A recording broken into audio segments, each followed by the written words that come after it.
Ассалаумағалейкум. Біз бүгін бұқтырма атты ас мәзірін даярлаймыз. Бисмиллах деп өсімдік майын қазанға құямыз. Шамамен 30-40 мл. Кейін туралған пиязымызды бір түйір салып 1-2 минут қуырамыз. Сәбізді өз қалауыңызша бір түйір турап, тағы да 1-2 минут қуырамыз. 5-6 түйір картопты егер көп болған қаласаңыз көбірек, аз болған қаласаңыз азырақ салуға болады. Картопымызды турап саламыз да үстіне тағы да 2 түйір туралған сарымсақты салып 1-2 минут шамасында қуырамыз. Өз бабында 2 сағат немесе 3 сағат малдың жасына қарай қайнатылып дайын пісіп тұрған қарынды ірі етіп турап салғаныңыз жөн. Қарын ішектеріңіз картопыңыз пісіп дайын болғанша майда етіп туралған болса езіліп кетуі мүмкін. Сол себептен ірі етіп турап салыңыздар, егер қарын толықтай пісіп дайын тұрса.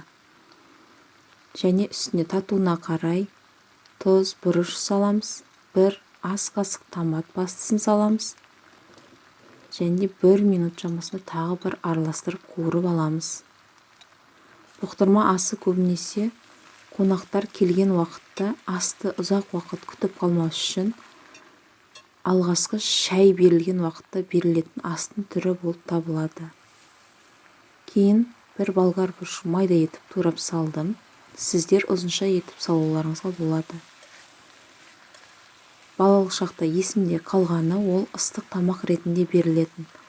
Қазіргі кісілер бұны ыстық салат түрінде дайындап беріп жатады. Және 1 ас қасық паприка салып араластырып үстіне 1 кесе салқын су құямыз да картопымыз толық піскенше 15-20 минуттай бетін жауып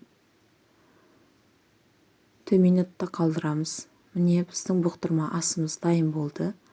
Асымызды табаға салып дастарханға ұсынамыз. Ас болсын. Бала кезімізде әже апаларымыз бұны қонақ ең алғаш келген сәтте асты ұзақ уақыт күтіп қалмас үшін тез даярлап бірінші шайда ұсынып жататын. Барлықтарыңызға ас болсын. Бұқтырма асы ұнаса, каналға тіркеліп, қоңыраушаны басуды ұмытпаңыздар. Және бұл асты сіздің өңірде қалай даярлайтын комментарий бөлімінде жазып қалдырыңыздар. Ұнаса лайк басыңыздар.